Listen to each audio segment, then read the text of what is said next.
Hello guys, in this video I'm going to show you how to disable the convenient decoration placement function on the top War Battle game application.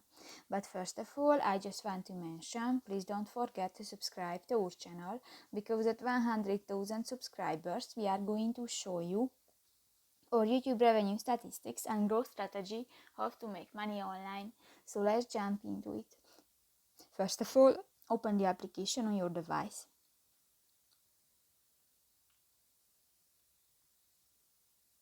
This will take a 5 minutes when the application is uploading.